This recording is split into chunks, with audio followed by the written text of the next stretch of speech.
E aí pessoal do Você Mais Rico, aqui Bruno Perini falando e estou com um convidado muito especial aqui no canal com a presença do economista Fernando Urrich. Falei certo seu nome, Fernando? Isso mesmo.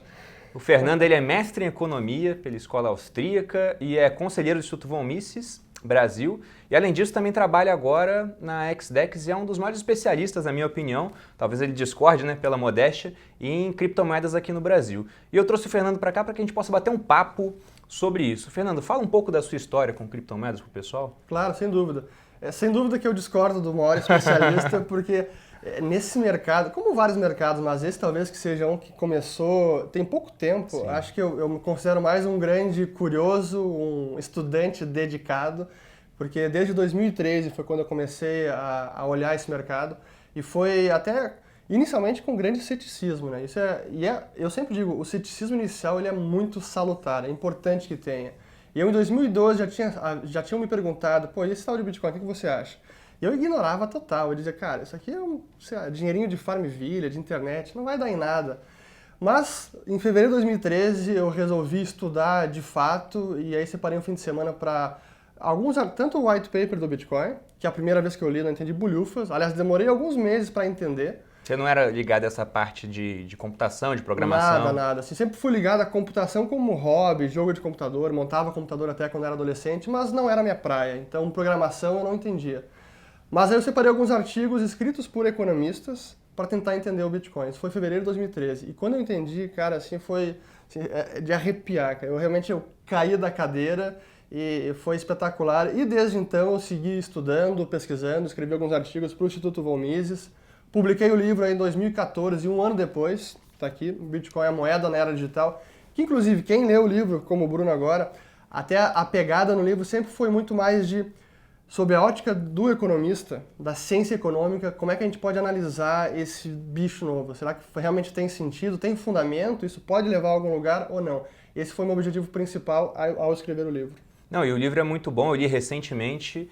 E eu até pensei, né, quando eu comecei a ler o livro, ele é de 2014, né, Fernando? Isso mesmo. Eu falei, caramba, já pode ter mudado muita coisa, mas você pegou para explicar os princípios econômicos, Exato. Como que essa moeda, por não ser, ela é imune à inflação, né, devido a ter uma quantidade pré-estabelecida, vai ser até deflacionária. Exato. Eu achei muito bacana as explicações do livro e também que o livro foi feito para um público leigo. Até no final tem aquelas 10 maneiras, acho que, de explicar Bitcoin para outras pessoas, né? Isso. Você pode explicar rapidamente, para quem está tendo o primeiro contato com o Bitcoin, o que seria essa criptomoeda? Porque é uma pergunta que eu recebo muito. Sem dúvida. Acho que a explicação mais introdutória é que o Bitcoin é um dinheiro eletrônico que funciona de forma totalmente descentralizada. Como o próprio criador, né, o Satoshi Nakamoto, até hoje a figura misteriosa, não se sabe quem é ele, mas para o funcionamento do sistema pouco importa, mas esse mistério está no ar.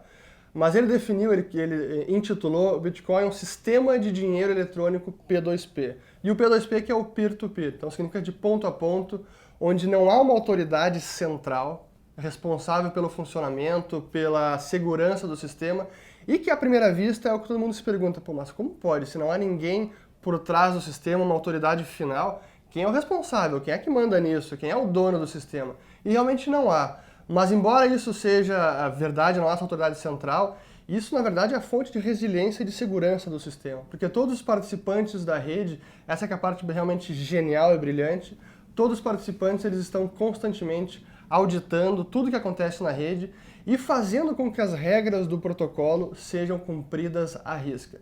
E é por isso que em mais de 10 anos de operação do Bitcoin, ele começou a operar em janeiro de 2019, o blockchain 2009. do Bitcoin... 2009, então agora mais de 10 anos. Desde lá, o blockchain, que é o grande arquivo digital onde todas as transações estão registradas, esse arquivo jamais foi adulterado, não houve nenhum caso de fraude ou de desvio de fundos no grande livro contábil do Bitcoin. Sempre que a gente escuta esses casos, o sujeito perdeu tantos Bitcoins ou a empresa tal foi hackeada, não é no sistema, não é no blockchain. É um ponto central, uma corretora, por exemplo, que acabou virando um ponto. Exatamente.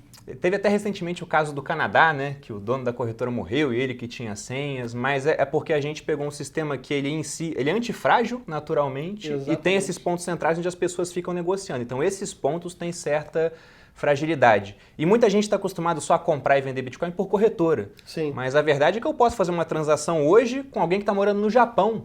para essa pessoa comprar alguma coisa. Inclusive, quando eu for abrir de novo Viver de Renda, eu já falei que eu quero vender parte disso em Bitcoin e até me impressionei com o número de pessoas que falaram, eu compraria em Bitcoin. Então já tem gente transacionando um monte de coisa através do Bitcoin e também de outras criptomoedas, mas o Bitcoin hoje é a principal, né, Fernando? Ainda é a principal, assim, quando a gente tem, por diversas métricas, a mais conhecida, e até tem a ver com investimento, que a gente fala que é o valor de mercado. É similar às ações, se a gente pegar todas as moedas em circulação, que tem mais de 17 milhões e meio de Bitcoins, multiplicar pelo preço, isso daria o valor total desse estoque de moeda que hoje está em cerca de 60 e poucos bilhões de dólares. Esse é o valor de mercado. Mas tem outras métricas, como toda a infraestrutura de empresas, programadores, softwares, serviços. No Bitcoin ainda é incomparável aos demais. Em termos de número de transações por dia que ocorrem na rede também, é das maiores. A que está em segundo lugar é a rede do Ethereum, que surgiu em 2014, começou a operar, na verdade, a mainnet, a rede principal, foi ao ar em 2015. Mas até tem outro propósito, assim, o Bitcoin, ele, ao que se propõe ser esse dinheiro eletrônico, essa forma de transferir valores pela internet entre duas pessoas, ele faz muito bem, e é o que ele se propõe a fazer. O Ethereum é uma outra tecnologia, também descentralizada, mas ele busca trabalhar naquela ideia de aplicações descentralizadas. Então ele é uma rede muito mais flexível do que o Bitcoin. E já aproveitando que você falou de outra criptomoeda, eu vou pegar umas perguntas que eu abri lá no Instagram, que o pessoal fez. Além do Bitcoin, em qual outra criptomoeda você vê potencial? Então, acho que o Ethereum é das principais, é o segundo valor de mercado, e nessas métricas de adoção, número de usuários, computadores rodando o software da rede, número de programadores também, o Ethereum nesse sentido tem um número maior de programadores trabalhando no protocolo, mais do que o Bitcoin. Nesse sentido, o Ethereum está em primeiro lugar. Acho que essa é uma das principais. E aí tem as cópias do Bitcoin, ou quase que os clones, como o Litecoin, que ele buscou. O Litecoin foi uma das primeiras cópias do Bitcoin, foi em 2011 ou 2012, se eu não estou enganado. E ele copiou o código do Bitcoin, mudou algumas particularidades, como a quantidade total, em vez de ser 21 milhões, bem maior, né? É 84 milhões. Os blocos de confirmação de transação, em vez de ser 10 minutos, é 2,5. E assim nós temos outras também, como aí o Dash, o Monero, o Zcash, que tentam prover um serviço de maior privacidade de transações online. Aí tem um leque grande assim que a gente pode falar. Mas de potencial mesmo, você botaria na ordem assim mais ou menos como? Para mim ainda é o Bitcoin o primeiro lugar. Depois eu acho que o Ethereum tem sim um grande potencial, porque eu vejo ele mais como complementar ao Bitcoin do que como um concorrente. E aí depois a gente tem, o Litecoin ainda é muito visto como um teste, uma testnet do Bitcoin. Então, como uma rede para teste. Até algumas das melhorias que foram feitas no Bitcoin foram antes introduzidas no Litecoin para testar e depois elas foram subidas, incorporadas ao protocolo do Bitcoin. E aí as que se diferenciam por alguma particularidade, como o Monero, que é privacidade, acho que aí também tem um potencial. E aí a gente começa a se derivar assim, em ramificações que é impressionante. O mercado hoje, se você for aquele site, o coinmarketcap.com, a lista de moedas lá passa de 2.000, assim, é muita coisa. Mas aí acho que poucas vão perdurar e realmente ter algum propósito diferente. Com certeza. Uma outra pergunta aqui, na verdade foram várias perguntas que em si elas acabam mais ou menos no mesmo sentido, era numa próxima crise.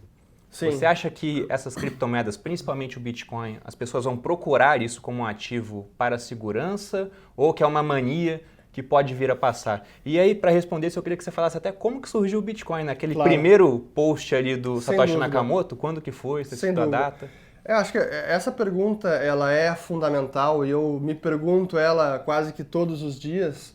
E como você bem falou, a criação, ou talvez o racional por trás da criação do Bitcoin tem muito a ver com a própria crise financeira. E quando o Satoshi Nakamoto ele mandou as primeiras mensagens para a lista de criptografia dizendo, olha, estou criando esse sistema de dinheiro eletrônico, o grande diferencial era justamente esse. Um sistema que dependesse muito pouco de atores centralizados. Porque, segundo o próprio Nakamoto falou, e eu concordo, a gente tem visto que a confiança depositada em atores centrais, ao longo da história, essa confiança tem sido quebrada. Por bancos centrais que inflacionaram a moeda, por bancos comerciais que emprestaram dinheiro que não eram deles, em ondas de crédito, levando todo o sistema a uma iliquidez ou ao colapso econômico. A gente viu isso ao longo da história. Então esse foi o principal objetivo dele, foi criar um sistema onde não se dependesse de atores centralizados, onde a confiança fosse quase um sistema que não dependesse da confiança. Ou como diz o Nick Szabo, que é um dos potenciais Satoshi Nakamoto, é um sistema onde a confiança é minimizada, trust minimized. E aí no primeiro bloco, quando o sistema começou a funcionar no dia 13 de janeiro de 2009, o primeiro bloco de transações continha apenas uma transação, que era a transação de criação de 50 bitcoins. E nesse bloco também tinha uma mensagem criptografada que pode ser visualizada, onde dizia o seguinte: The Times, Chancellor on brink of second bailouts for banks. Então, era o jornal britânico do dia, o The Times, dizendo que o chanceler britânico estava à beira de prover o segundo resgate ao sistema bancário. Então já deixava claro, Nakamoto, a sua crítica ao sistema vigente. Aí, voltando à sua pergunta, será que o Bitcoin realmente pode ser esse ativo de proteção numa eventual próxima crise, daqui 1, 2, 3 ou 5 anos? Eu digo que sim, mas é preciso ter cuidado porque no estágio que ele se encontra, em termos de adoção, de volatilidade, eu diria que ele ainda é um ativo potencial de proteção. A gente viu agora no ano 2017, 2018, teve a alta assim, espetacular e depois uma queda quase tão forte quanto a alta. Então isso não é um ativo de proteção em termos de poder de compra, né? Uma reserva de valor discutível, né? Vamos colocar Exatamente. Assim. Mas o que eu digo é que o Bitcoin ele é um ativo, primeiro, não inflacionável. Então não pode ser depreciado por nenhuma entidade. Isso é impossível. Segundo, ele é não confiscável. Para mim, esses dois atributos têm muito valor. Exatamente qual é esse valor é o que a gente está descobrindo ao longo do tempo, o mundo inteiro. Mas para mim, são grandes...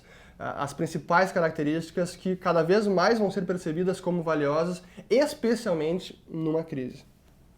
Outra pergunta que o pessoal faz bastante é uma quantia ideal para começar. Por exemplo, uma pessoa que tem uma carteira de investimentos pequena, ali, em torno de... Pequena, a pessoa arbitrou, né? Isso claro. Varia também, mas em torno de 10 mil reais. Você acha que ela já tem condições de começar a colocar alguma coisa em criptomoedas? E qual seria uma porcentagem adequada, né, para não correr muito risco? Sem dúvida.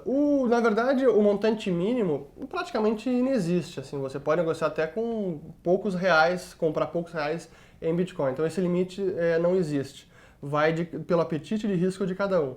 Então a resposta a pergunta correta é: quanto do seu patrimônio, da sua liquidez, seria adequado colocar numa classe de ativos, os criptoativos, colocar em dinheiro?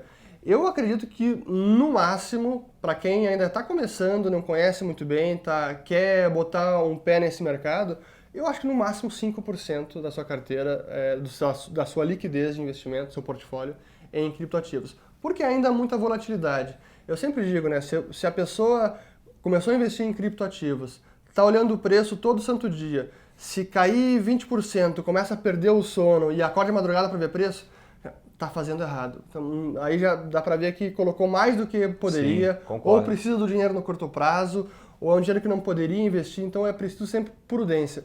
Eu acho que eu já respondi tantas mensagens hoje em rede social, Instagram, Facebook, no canal no YouTube, WhatsApp, etc. O pessoal pergunta, agora é hora de comprar? Devo comprar? Agora vendo? Não vendo? É hora de entrar? Eu acho que eu já disse mais, olha, não compre, porque pela forma que vem a pergunta, eu vejo que a pessoa pode acabar se complicando. E o que eu menos quero, o que eu realmente desejo é que ninguém olhe isso como um ticket para a fortuna, para um enriquecimento fácil e rápido. Não é isso. É mais um ativo que eu acho espetacular, mas ainda tem seu risco, especialmente de curto e médio prazo. Eu recebo também perguntas, e recebia muito mais quando o Bitcoin estava batendo as máximas claro. de preço em 2017, né? Depois o interesse caiu bastante. Muito. Mas tinha uma época que era só pergunta de Bitcoin. E recebi gente querendo colocar o dinheiro do casamento que ia acontecer 6 meses depois. Eu fico curioso para saber como é que foi esse casamento 6 meses depois, né? O cara mandou mensagem em dezembro, quando estava ali batendo de 50 até 80 mil. E também recebo mensagem de gente que vendeu outros ativos, mas não tem nenhuma experiência em mercado financeiro. Tipo, o cara só tinha uma casa, ele vendeu a casa e quer colocar tudo em criptomoedas. Então acho que essa conduta realmente de adotar uma linha de ação onde se der certo você fica rico, se der errado você fica sem nada, não é a melhor em nenhum sentido. Outra pergunta que fizeram aqui, Fernando, é se você acha que essa analogia entre o Bitcoin e o ouro, né, como se ele fosse um ouro digital, de fato faz sentido. Faz. Eu mesmo sempre... Eu diria que um dos fatores que me fez entender melhor o Bitcoin foi a minha experiência prévia e todo o meu estudo que eu tive em teoria monetária, sistemas financeiros, o estudo da moeda, né? E entender o papel que o ouro teve e ainda tem no sistema financeiro. Embora pouca gente se dê conta, até fiz um vídeo no meu canal sobre isso, dizendo que um título clickbait, dizendo que o ouro vai a zero. Na verdade não vai a zero. Mas muitos economistas lá atrás, antes do sistema de Bretton Woods colapsar em 71, alguns economistas diziam, olha, o ouro vai a zero, é o dólar, o papel que sustenta o valor do ouro, quando acabar esse vínculo, o ouro vai para o seu valor industrial.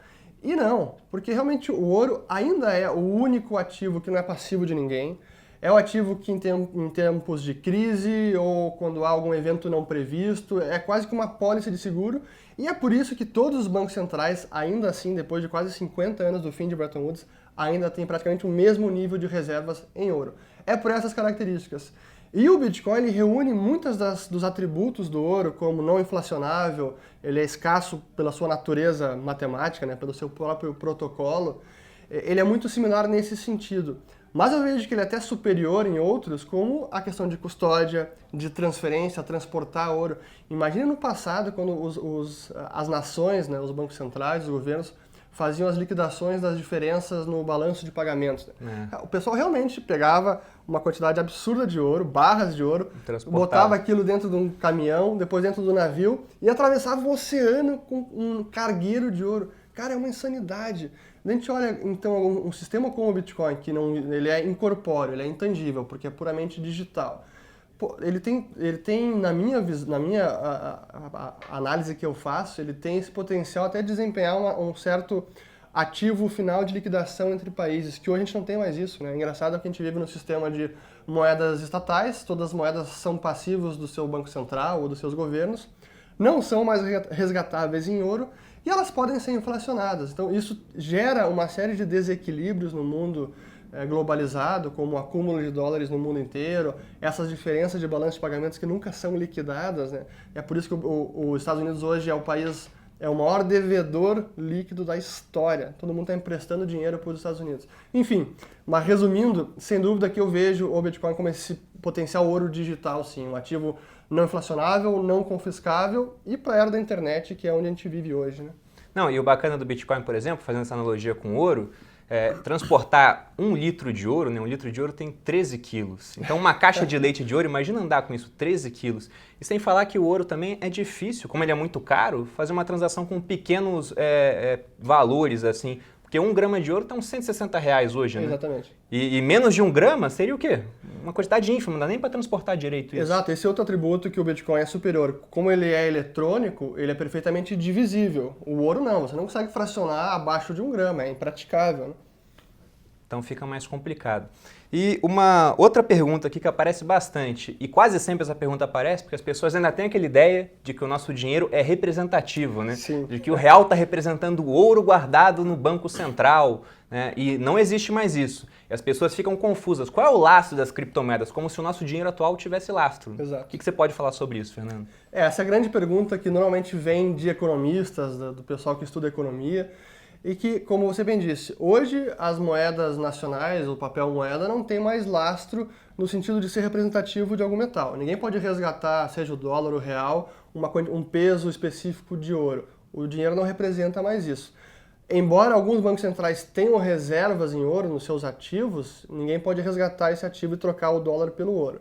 Então, o que hoje rege a provisão de moeda é a confiança nos bancos centrais, que eles não vão inflacionar, que eles vão tentar manter as taxas de inflação nos níveis estabelecidos, mas é a confiança nesses atores centralizados. Que ao longo da história não se provou um negócio muito sábio, né? A gente está aqui no Brasil, quantas moedas a gente não viu isso acontecer, elas foram colapsadas, destruídas ao longo do tempo. E no Bitcoin, esse lastro, essa garantia de escassez, que no caso do ouro vem da própria natureza, no Bitcoin ele vem de duas fontes. Primeiro, a regra que foi definida dos 21 milhões, a quantidade máxima que pode ser criada. E a segunda forma que isso é garantida é essa grande transparência e constante auditoria de todos os participantes da rede. Como todo mundo está auditando tudo que acontece a todo instante, não é possível nenhum minerador, que são os usuários que validam as transações e registram no blockchain, não é possível um minerador ganhar recompensa além do que seria o do momento, que hoje é 12,5 bitcoins por bloco de transações confirmadas na rede. Se um minerador quiser, acho que agora eu vou ver se ninguém está olhando, vou botar 70 bitcoins para mim como recompensa. Não vai passar. Ele vai ter desperdiçado força computacional, gasto de energia elétrica e essa recompensa não vai passar, vai ser rejeitada por toda a rede. Então é isso que garante essa escassez que é digital, mas ela é realmente autêntica. Perfeito. E uma outra pergunta também que falam muito sobre mineração. Porque aparecem vários sites oferecendo assim, se cadastre no site, coloque tanto de dinheiro, te damos 6% ao dia. Já vi propostas assim, com mineração de Bitcoin. Esse tipo de proposta ainda é válida hoje, que a mineração está ficando cada vez mais complicada, exige um poder computacional, custo de energia muito alto. Sim. Dá para fazer isso ou é golpe? Olha, na maior parte das vezes é golpe. E é preciso, esse é até um alerta importantíssimo, né? A gente vê muitas empresas, entre aspas, eu digo, oferecendo formas de investimento e usam o termo criptomoeda, Bitcoin ou mineração mais como uma isca para atrair as vítimas do que realmente, às vezes não tem nada por trás, realmente não tem nada. Então sempre que você vê alguma... Só um piramidão mesmo. Só o piramidão. Qualquer promessa de retorno muito acima do que é o natural tem que chamar atenção. E aí, na dúvida, se você está desconfiado, não coloque dinheiro, não confie às cegas. É muito importante não cair em golpe. Mas voltando à mineração do Bitcoin. Hoje já é uma indústria realmente especializada. A gente tem alguns locais onde há mais mineração e normalmente são locais onde a energia elétrica é mais barata. Então, como é uma atividade intensa em consumo de energia, é na Islândia, é na China, qualquer região de energia mais barata acaba sendo um foco natural para a mineração de Bitcoin. Mas hoje já está talvez distante de um cidadão comum. Um computador que tenha alguma chance de minerar e ganhar a recompensa, hoje custa alguns milhares de dólares. E muitas vezes você compra essa placa mineradora e você precisa se juntar a um pool de mineração, a outros mineradores, para quase ser um time de mineração, que aí todo time consegue ter mais chance de minerar e a recompensa é dividida entre todos eles. Mas já é uma indústria especializada, é preciso fazer conta de investimento, então investimento de capital, custo de operação e a receita futura. Então é realmente uma conta de rentabilidade, é uma atividade hoje profissional como qualquer outra. O camarada amador então está cada vez mais difícil. Sim, sem dúvida. Tá, então, pessoal, fique ligado aí com essas recompensas muito acima do usual, né? Porque se você tiver numa empresa assim, sai enquanto está ganhando. Muitas vezes pode ser um golpe. E, Fernanda, a última questão que eu queria te perguntar também é quanto a preço. Porque aquilo que eu falei no começo da entrevista, né? Quando o Bitcoin não parava de subir, que a subida gráfica estava quase na vertical, foi a hora que as pessoas mais procuraram. Se eu não me engano, a gente chegou a ter 1,5 milhão de CPFs cadastrados aí nas corretoras, o que era mais do que a Bolsa de Valores, né? A gente não tem 1 milhão na Bolsa ainda. Foi mais que o dobro da Bolsa. Pois é. E agora, nesses patamares, onde menos gente está olhando, você acha que o preço do Bitcoin ele fica atrativo a partir de que nível? Essa é a grande pergunta. Na minha ótica, assim, eu vejo que nesse nível que estamos agora já é um preço atrativo. Por diversas análises que eu faço, eu digo que é uma análise fundamentalista, olhando a atividade na rede, quantidade de transações, olhando a força computacional investida, então tentando entender como os mineradores estão sendo recompensados, se está sendo uma atividade rentável ou não, é uma métrica importante.